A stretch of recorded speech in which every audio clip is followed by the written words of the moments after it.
বৃষ্টির পানিতে একটি সূরা 7 বার পরে ফু দিয়ে খেলে জীবনী শক্তি বৃদ্ধি পাবে এবং আল্লাহ পাক রব্বুল আলামিন সুস্থতার নিয়ামত দান করবেন। মনে রাখবেন, বৃষ্টির পানি এটা কিন্তু বরকতময় পানি।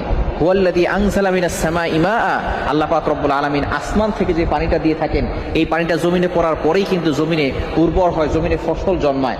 এজন্য আল্লাহর পক্ষ থেকে পানিটা, এটা আল্লাহ পাক রব্বুল আলামিন মানুষের জন্য কল্যাণকর করে দিয়েছেন, বরকতময় করে দিয়েছেন। তবে অবশ্যই পানিটা ছেঁকে খাওয়ার চেষ্টা করবেন। উপর থেকে যে পানিটা পড়ে আসমান থেকে বৃষ্টির সময়, এই পানিটা আপনি একটা পাত্রে সংরক্ষণ করবেন।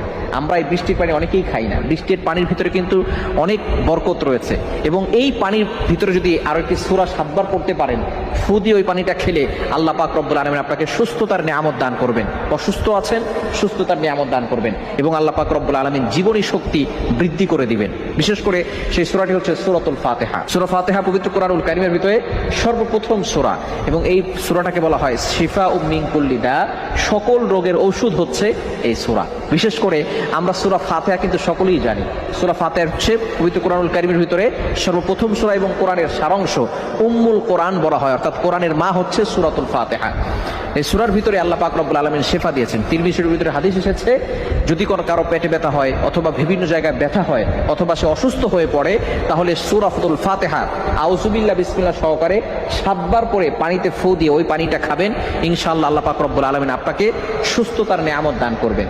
রোগ কিন্তু আল্লাহ তাআলার পক্ষ থেকে আসে, বিপদ আল্লাহ তাআলার পক্ষ থেকে আসে বান্দাকে পরীক্ষা করার জন্য। অনেক সময় তার গুনাহের জন্য আল্লাহ পাক রব্বুল আলামিন বিপদ দিয়ে থাকেন, যার কারণে আল্লাহ তাআলা গুনাহ ক্ষমা করে দেন। অনেক সময় আল্লাহ তাআলা মর্যাদা উন্নীত করেন, মর্যাদা বৃদ্ধি করে দেন। এই জন্য আল্লাহ পাক রব্বুল আলামিন বিভিন্ন সময় আমাদেরকে বিপদ দিয়ে থাকেন, অসুস্থতার নিয়ামত দিয়ে থাকেন।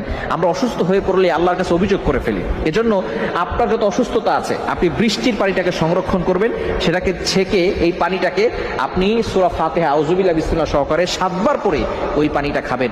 ইনশাআল্লাহ আল্লাহ পাক রব্বুল আলামিন জীবনী শক্তি আপনাকে দান করবেন।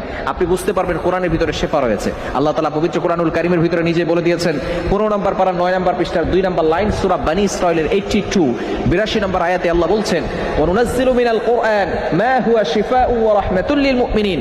আমি আল্লাহ তাআলা মুমিনদের জন্য এই কোরআনটাকে রহমত স্বরূপ, শিফা স্বরূপ নাজিল করে দিয়েছি। বলেন সুবহানাল্লাহ। এজন্য কোরআনটা হচ্ছে মুমিনদের জন্য রহমত, কোরআনটা হচ্ছে মুমিনদের জন্য শিফা।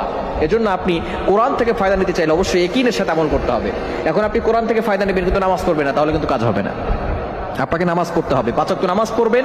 নামাজের পরে আপনি আমল করলে কিন্তু আল্লাহর পক্ষ থেকে সাহায্য আসবে। আল্লাহ পাক রব্বুল আলামিন আপনাকে বিপদ আপদ থেকে হেফাজত করবেন, বালা মুসিবত থেকে হেফাজত করবেন, কঠিন থেকে কঠিন বিপদ থেকে আল্লাহ পাক রব্বুল আলামিন আপনাকে হেফাজত করে দিবেন। এজন্য অবশ্যই বৃষ্টির পানি সংরক্ষণ করে এই পানিতে সূরাতুল ফাতিহা 7 বার পরে ফু দিবেন। ফু দিয়ে এরপরে আপনি এই পানিটা খাবেন। সকাল সন্ধ্যা পানি খাওয়ার চেষ্টা করবেন এবং খাবারের পরেও খেতে পারেন। তাহলে আল্লাহ পাক রব্বুল আলামিন সকল ধরনের অসুস্থতা থেকে আপনাকে, বিপদ থেকে আপনাকে হেফাজত করবেন।